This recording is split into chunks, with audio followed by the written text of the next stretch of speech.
Jules Verne, 20 milieux sous les mers, tome 2. Chapitre 19, le Gulf Stream. Cette terrible scène du 20 avril, aucun de nous ne pourra jamais l'oublier. Je l'ai écrite sous l'impression d'une émotion violente. Depuis, j'en ai revu le récit. Je l'ai lu à Conseil et aux Canadiens. Ils l'ont trouvé exact comme fait, mais insuffisant comme effet. Pour peindre de pareils tableaux, il faudrait la plume du plus illustre de nos poètes, l'auteur des Travailleurs de la mer. J'ai dit que le capitaine Nemo pleurait en regardant les flots. Sa douleur fut immense. C'était le second compagnon qu'il perdait depuis notre arrivée à bord. Et quelle mort! Cet ami écrasé, étouffé, brisé par le formidable bras d'un poulpe, broyé sous ses mandibules de fer, ne devait pas reposer avec ses compagnons dans les paisibles eaux du cimetière de corail. Pour moi, au milieu de cette lutte, c'était ce cri de désespoir, poussé par l'infortuné, qui m'avait déchiré le cœur. Ce pauvre Français, oubliant son langage de convention, s'était repris à parler la langue de son pays et de sa mère pour jeter un suprême appel. Parmi cet équipage du Nautilus, associé de corps et d'âme au capitaine Nemo, fuyant comme lui le contact des hommes, j'avais donc un compatriote. Était-il seul à représenter la France dans cette mystérieuse association, évidemment composée d'individus de nationalités diverses? C'était encore un de ces insolubles problèmes qui se dressaient sans cesse devant mon esprit. Le capitaine Nemo rentra dans sa chambre et je ne le vis plus pendant quelque temps. Mais qu'il devait être triste, désespéré, irrésolu, si j'en jugeais par ce navire dont il était l'âme et qui recevait toutes ses impressions. Le Nautilus ne gardait plus de direction déterminée. Il allait, venait, flottait comme un cadavre au gré des lames. Son hélice avait été dégagée, et cependant il s'en servait à peine. Il naviguait au hasard. Il ne pouvait s'arracher du théâtre de sa dernière lutte, de cette mer qui avait dévoré l'un des siens. 10 jours se passèrent ainsi. Ce fut le 1er mai seulement que le Nautilus reprit franchement sa route au nord, après avoir eu connaissance des Lucailles à l'ouvert du canal de Bahama. Nous suivions alors le courant du plus grand fleuve de la mer, qui a ses rives, ses poissons et sa température propre. J'ai nommé le Gulf Stream. C'est un fleuve, en effet, qui coule librement au milieu de l'Atlantique et dont les eaux ne se mélangent pas aux eaux océaniennes. C'est un fleuve salé, plus salé que la mer ambiante. Sa profondeur moyenne est de 3000 pieds, sa largeur moyenne de 60 000. En de certains endroits, son courant marche avec une vitesse de 4 km à l'heure. L'invariable volume de ses eaux est plus considérable que celui de tous les fleuves du globe. La véritable source du Gulf Stream, reconnue par le commandant Maury, son point de départ, si l'on veut, est situé dans le golfe de Gascogne. Là, ces eaux, encore faibles de température et de couleur, commencent à se former. Il descend au sud, longe l'Afrique équatoriale, échauffe ses flots aux rayons de la zone torride, traverse l'Atlantique, atteint le cap San Roque sur la côte brésilienne et se bifurque en 2 branches, dont l'une va se saturer encore des chaudes molécules de la mer des Antilles. Alors le Gulf Stream, chargé de rétablir l'équilibre entre les températures et de mêler les eaux des tropiques aux eaux boréales, commence son rôle de pondérateur. Chauffé à blanc dans le golfe du Mexique, il s'élève au nord sur les côtes américaines, s'avance jusqu'à Terre-Neuve, dévie sous la poussée du courant froid du détroit de Davis, reprend la route de l'océan en suivant sur un des grands cercles du globe la ligne loxodromique, se divise en 2 bras vers le 43e degré, dont l'un, aidé par l'Alizé du nord-est, revient au golfe de Gascogne et aux Açores, et dont l'autre, après avoir attiédi les rivages de l'Irlande et de la Norvège, va jusqu'au-delà du Spitzberg, où sa température tombe à 4 degrés, formée la mer libre du pôle. C'est sur ce fleuve de l'océan que le Nautilus naviguait alors. À sa sortie du canal de Bahama, sur 14 lieues de large et sur 350 mètres de profondeur, le Gulf Stream marche à raison de 8 km à l'heure.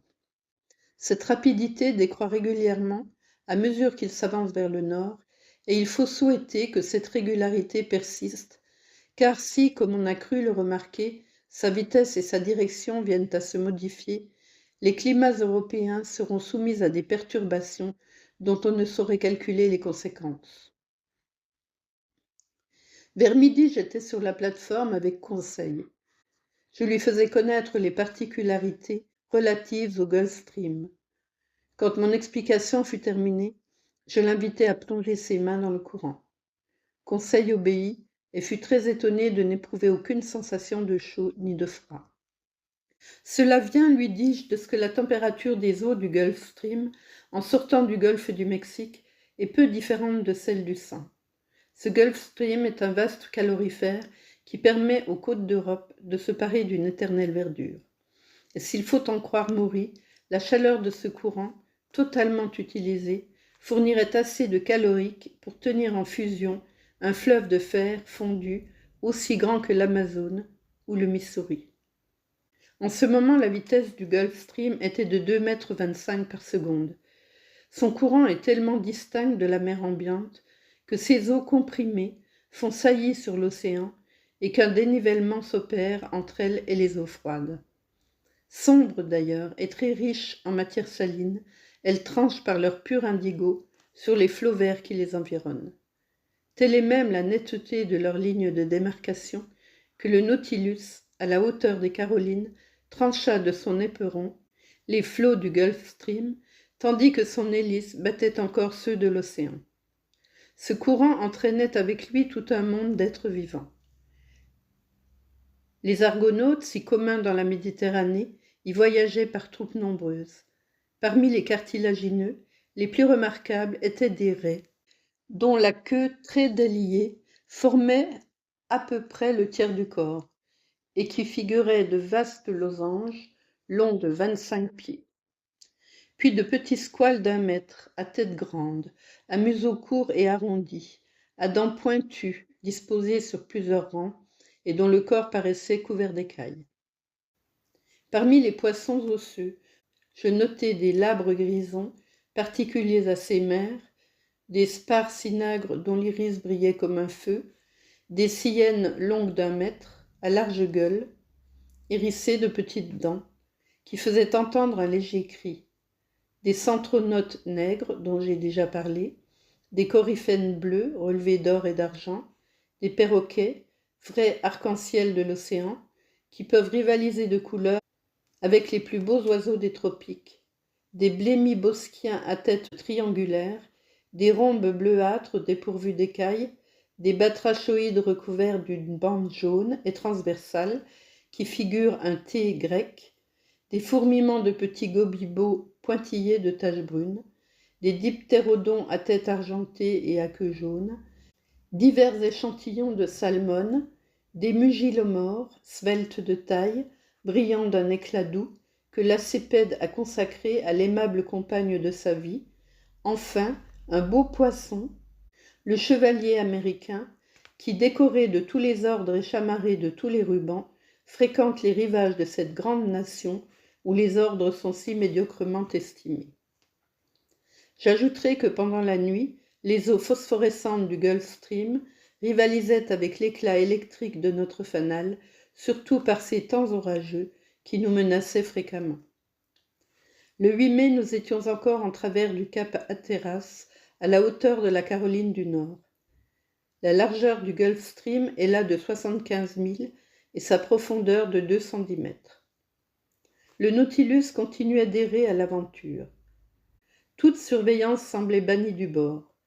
Je conviendrai que dans ces conditions, une évasion pouvait réussir. En effet, les rivages habités offraient partout de faciles refuges. La mer était incessamment sillonnée de nombreux steamers qui font le service entre New York ou Boston et le golfe du Mexique, et nuit et jour parcourus par ces petites goélettes chargées du cabotage sur les divers points de la côte américaine. On pouvait espérer d'être recueilli. C'était donc une occasion favorable, malgré les 30 milles qui séparaient le Nautilus des côtes de l'Union. Mais une circonstance fâcheuse contrariait absolument les projets du Canadien. Le temps était fort mauvais. Nous approchions de ces parages où les tempêtes sont fréquentes, de cette patrie des trombes et des cyclones, précisément engendrés par le courant du Gulf Stream.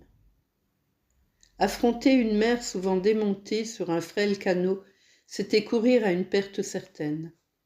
Ned Land en convenait lui-même. Aussi rongeait-il son frein, pris d'une furieuse nostalgie que la fuite seule eût pu guérir. « Monsieur, me dit-il ce jour-là, il faut que cela finisse. Je veux en avoir le cœur net. Votre Nemo s'écarte des terres et remonte vers le nord. Mais je vous le déclare, j'ai assez du pôle sud et je ne suivrai pas au pôle nord. Que faire, Ned, puisqu'une évasion est impraticable en ce moment? J'en reviens à mon idée. Il faut parler au capitaine. Vous n'avez rien dit quand nous étions dans les mers de votre pays. Je veux parler maintenant que nous sommes dans les mers du mien. Quand je songe qu'avant quelques jours, le Nautilus va se trouver à la hauteur de la Nouvelle-Écosse et que là, vers Terre-Neuve, s'ouvre une large baie, que dans cette baie se jette le Saint-Laurent et que le Saint-Laurent, c'est mon fleuve à moi, le fleuve de Québec, ma ville natale, quand je songe à cela, la fureur me monte au visage. Mes cheveux se hérissent. Tenez, monsieur, je me jetterai plutôt à la mer. Je ne resterai pas ici. J'y étouffe. Le Canadien était évidemment à bout de patience. Sa vigoureuse nature ne pouvait s'accommoder de cet emprisonnement prolongé. Sa physionomie s'altérait de jour en jour. Son caractère devenait de plus en plus sombre. Je sentais ce qu'il devait souffrir, car moi aussi la nostalgie me prenait. Près de 7 mois s'étaient écoulés sans que nous eussions eu aucune nouvelle de la terre. De plus, l'isolement du capitaine Nemo, son humeur modifiée, surtout depuis le combat des poulpes, sa taciturnité, tout me faisait apparaître les choses sous un aspect différent. Je ne sentais plus l'enthousiasme des premiers jours. Il fallait être un flamand comme Conseil pour accepter cette situation dans ce milieu réservé aux cétacés et autres habitants de la mer. Véritablement, si ce brave garçon, au lieu de poumons, avait eu des branchies, je crois qu'il aurait fait un poisson distingué. « Eh bien, monsieur, reprit Ned Land, voyant que je ne répondais pas. « Eh bien, Ned, vous voulez que je demande au capitaine Nemo quelles sont ses intentions à notre égard? »« Oui, monsieur. Et cela, quoiqu'il les ait déjà fait connaître. »« Oui. Je désire être fixé une dernière fois. Parlez pour moi seul, en mon seul nom, si vous voulez. Mais je le rencontre rarement, il m'évite même. C'est une raison de plus pour l'aller voir. » Je l'interrogerai, Ned.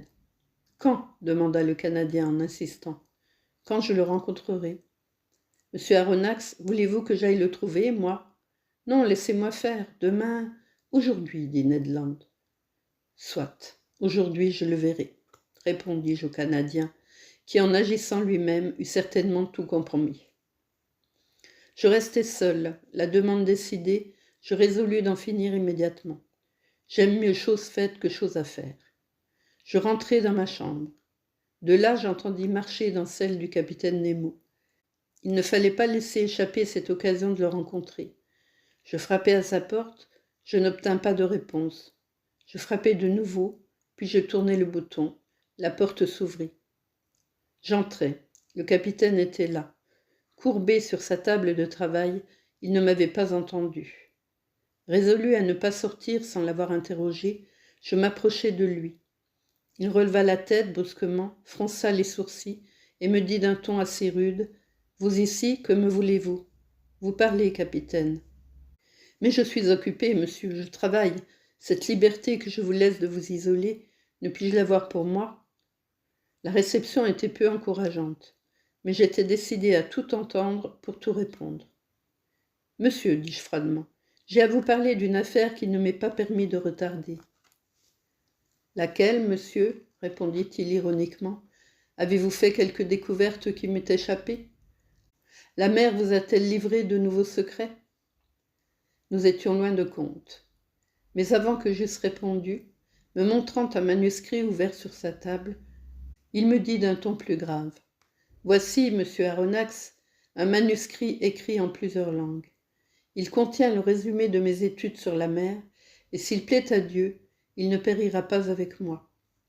Ce manuscrit, signé de mon nom, complété par l'histoire de ma vie, sera renfermé dans un petit appareil insubmersible. Le dernier survivant de nous tous, à bord du Nautilus, jettera cet appareil à la mer, et il ira où les flots le porteront. Le nom de cet homme, son histoire écrite par lui-même. Son mystère serait donc un jour dévoilé. Mais en ce moment, je ne vis dans cette communication qu'une entrée en matière. Capitaine, répondis-je, je ne puis qu'approuver la pensée qui vous fait agir.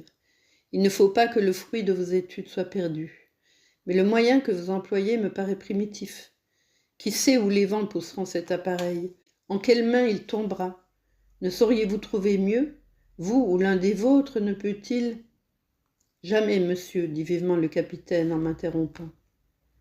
Mais moi, mes compagnons, nous sommes prêts à garder ce manuscrit en réserve, et si vous nous rendez la liberté...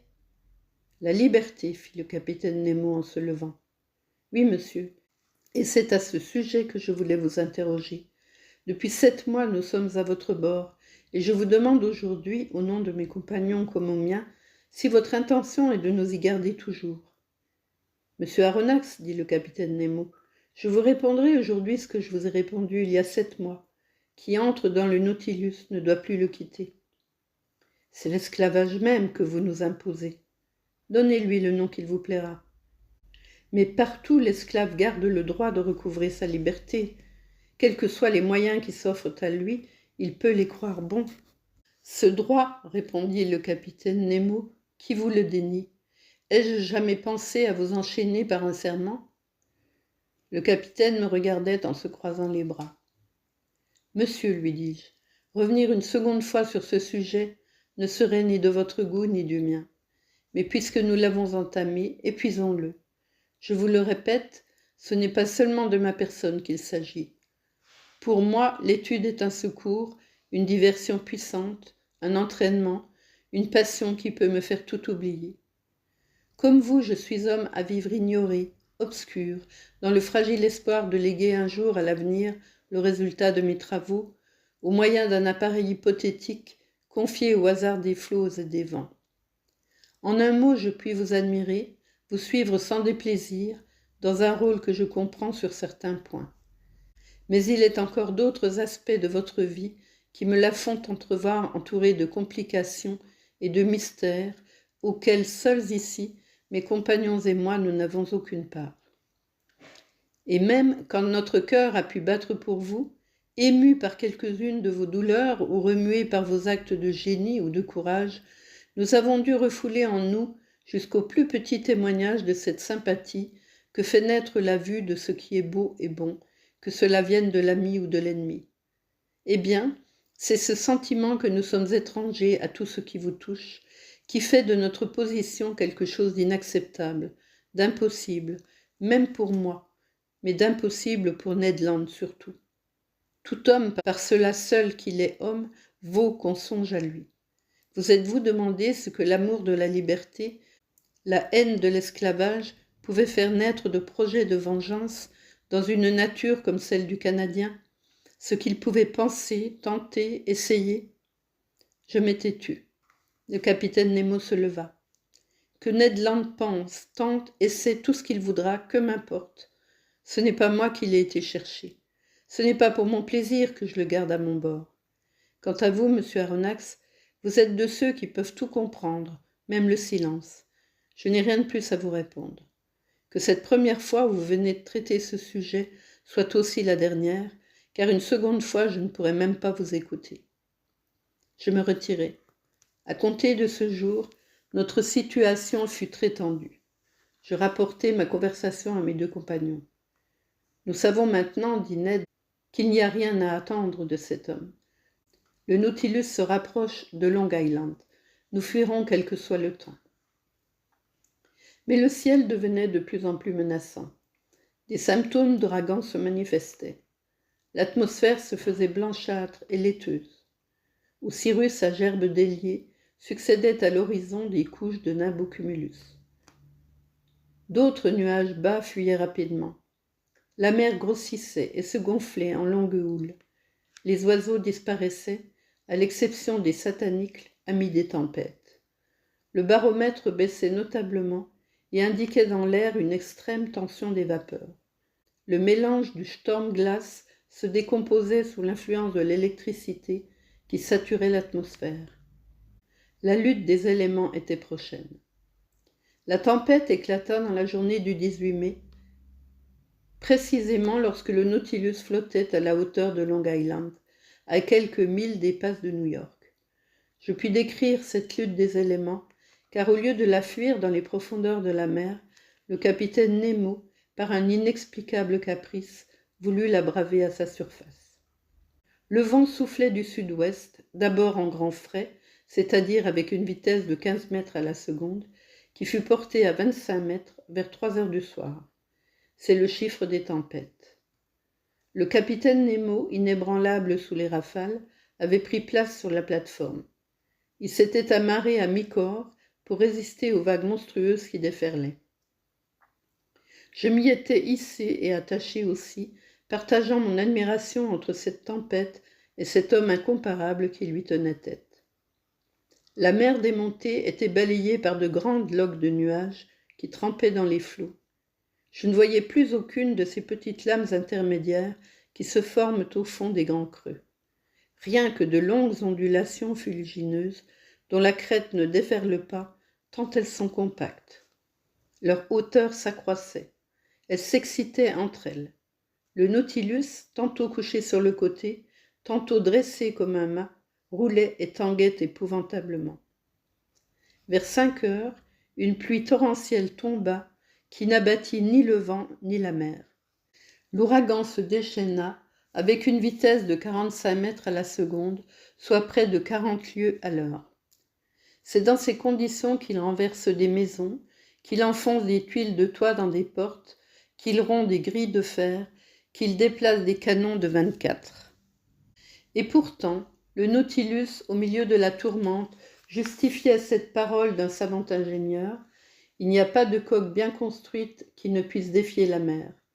Ce n'était pas un roc résistant que ses lames eussent démoli, c'était un fuseau d'acier, obéissant et mobile, sans gréement, sans mâture, qui bravait impunément leur fureur. Cependant, j'examinais attentivement ces vagues déchaînées. Elles mesuraient jusqu'à 15 mètres de hauteur, sur une longueur de 150 à 175 mètres, et leur vitesse de propagation, moitié de celle du vent, était de 15 mètres à la seconde. Leur volume et leur puissance s'accroissaient avec la profondeur des eaux.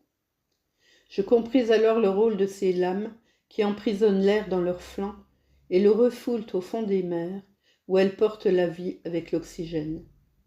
Leur extrême force de pression, on l'a calculé, peut s'élever jusqu'à 3000 kg par pied carré de la surface qu'elles contrebattent. Ce sont de telles lames qui, aux Hébrides, ont déplacé un bloc pesant 84 000 livres.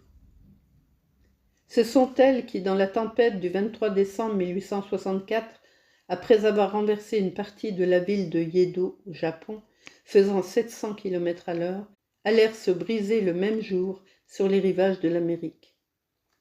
L'intensité de la tempête s'accrut avec la nuit. Le baromètre, comme en 1860 à La Réunion, pendant un cyclone, tomba à 710 mm.